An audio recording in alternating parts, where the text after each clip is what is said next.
कक्षा 10वीं तथा 12वीं की बोर्ड परीक्षा का परिणाम बहुत शीघ्रता से आने वाला है। अप्रैल माह के अंतिम सप्ताह में यह परीक्षा परिणाम घोषित होगा और विद्यार्थियों को अपना परीक्षा परिणाम पाकर संतुष्टि भी होगी।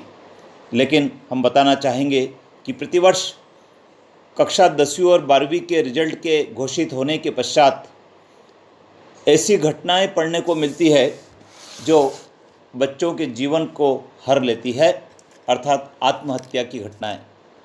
इन घटनाओं को नियंत्रित करना हर व्यक्ति का दायित्व है और रिजल्ट के दिन माता पिता को बच्चों के साथ रहना भी बहुत ज़रूरी है। इसके साथ ही और भी कई बातें ध्यान रखना है। आइए जान लेते इस वीडियो के माध्यम से कि क्या बातें परीक्षा परिणाम के पहले और परीक्षा परिणाम के बाद पेरेंट्स को, शिक्षक को और बच्चों को ध्यान में रखना है।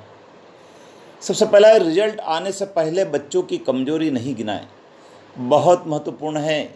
कई सारे घरों में माता पिता, बड़े भाई बहन छोटे बच्चों की कमजोरी को गिनाते हैं और यह सिद्ध करते हैं कि ये पढ़ने में कमज़ोर है, इसका परीक्षा परिणाम अच्छा आने वाला नहीं है।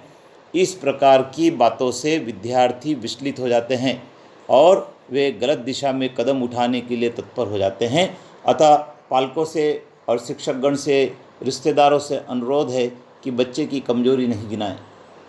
अपने बच्चों की तुलना पास पड़ोस के एवं रिश्तेदार के बच्चों से नहीं करें। कई सारे पेरेंट्स ऐसे होते हैं जो अपने बच्चों की तुलना बड़े बच्चों से, पड़ोस में रहने वाले बच्चों से और रिश्तेदार के बच्चों से करते हैं और उनकी प्रगति की तुलना जब वे अपने बच्चों से करते हैं तो बच्चों के मन में हीन भावना घर कर जाती है और बच्चे विचलित हो जाते हैं। अतः पेरेंट्स को चाहिए कि वे अपने बच्चों की तुलना पड़ोस के बच्चों से नहीं करें, क्योंकि हर बच्चे की क्षमता, योग्यता, दक्षता अलग अलग होती है। रिजल्ट आने से पहले बच्चों का हौसला बढ़ाएं। बहुत महत्वपूर्ण है। जब कक्षा 10वीं और 12वीं का रिजल्ट आने वाला होता है, उसके पहले कई सारे बच्चे मायूस होते हैं, उदास हो जाते हैं, हताश हो जाते हैं, क्योंकि उन्हें उनकी आशा के अनुरूप रिजल्ट आने की संभावना नहीं दिखती है। ऐसे समय पेरेंट्स का और शिक्षकों का दायित्व होता है कि वो बच्चों का हौसला बढ़ाएं तथा उन्हें यह बताएं कि परीक्षा का रिजल्ट ही सब कुछ नहीं होता है। जीवन में ऐसे कई रिजल्ट होंगे जिनको हमें स्वीकार करना है। आशा के अनुकूल रिजल्ट नहीं रहने पर बच्चों को डांटे नहीं। जब परीक्षा का परिणाम आ जाता है और माता पिता के, परिवार के बच्चों की आशा के अनुरूप रिजल्ट नहीं रहता है तो ऐसी दशा में कई सारे माता पिता अपने बच्चे को डांटने लगते हैं, फटकारने लगते हैं और उसके किए पर उसे पश्चाताप करने के लिए मजबूर करते हैं। इसके परिणाम स्वरूप विद्यार्थियों का, बच्चों का मनोबल टूट जाता है और वे गलत कदम उठाने के लिए तत्पर हो जाते हैं। बच्चों को पुनः प्रयास करने के लिए प्रेरित करें। यदि कोई बच्चा परीक्षा में सफलता प्राप्त नहीं करता है तो उसको पुनः प्रयास करने के लिए प्रेरित करने की आवश्यकता होती है, क्योंकि सफलता की सीढ़ी कोई एक बार नहीं होती है। सफलता की कई सीढ़ियाँ होती है और एक बार यदि असफल हो गए तो दूसरी बार पुनः प्रयास करने पर उस सीढ़ी को चढ़ा जा सकता है।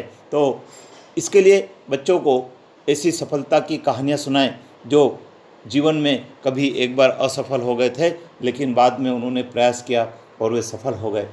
रिजल्ट के पूर्व तथा रिजल्ट के बाद बच्चों के व्यवहार पर नज़र रखें, बहुत ज़रूरी है। जो बच्चे हताश हो जाते हैं, उदास हो जाते हैं, रिजल्ट के पूर्व और रिजल्ट के बाद उनके व्यवहार पर नज़र रखना ज़रूरी है। उनकी संगति कैसी है, वे कहाँ जा रहे हैं, किन से बात कर रहे हैं, उसका व्यवहार कैसा है, कहीं उसका स्वभाव चिड़चिड़ापन तो नहीं हो गया है, कहीं क्रोधित स्वभाव का तो नहीं हो गया है। इन सब बातों को ध्यान में रखना बहुत ज़रूरी है, जिससे कि बच्चे कोई गलत दिशा में कदम न उठाएं।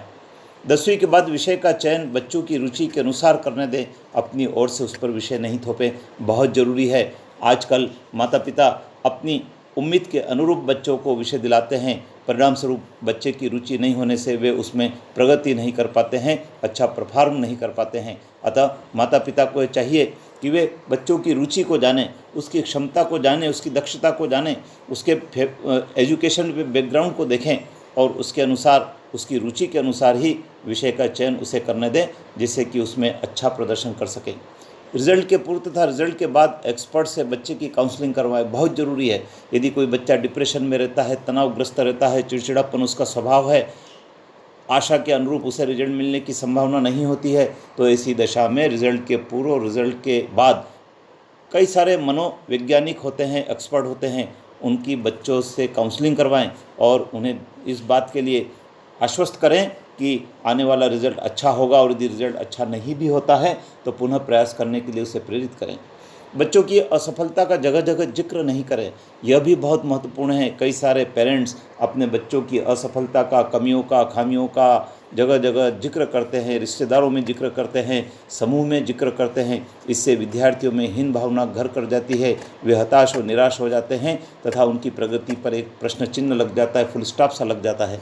अतः बच्चों की असफलता का जगह जगह जिक्र नहीं करें, बच्चों की अच्छाइयों की तारीफ़ करें तथा और अच्छा करने के लिए प्रेरणा दें। बहुत ज़रूरी है, यदि बच्चों की आप तारीफ़ करते हैं तो उन्हें प्रेरणा मिलती है, प्रोत्साहन मिलता है और वे अच्छे कार्य करने के लिए प्रेरित भी होते हैं। और तो यह दायित्व भी पेरेंट्स को और शिक्षकों को मिलकर निभाना होता है कि यदि कोई बच्चा अच्छा परफॉर्मेंस नहीं करता है तो उसे और अच्छा करने की प्रेरणा दें, और जिन्होंने अच्छा परफॉर्म किया है उन बच्चों की तारीफ़ करना नहीं भूलें, जिससे कि वे और भी अच्छा परफॉर्मेंस कर सके।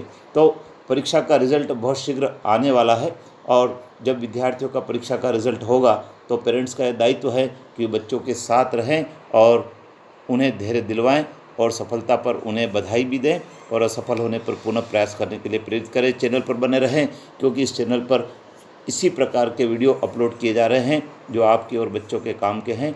जय हिंद।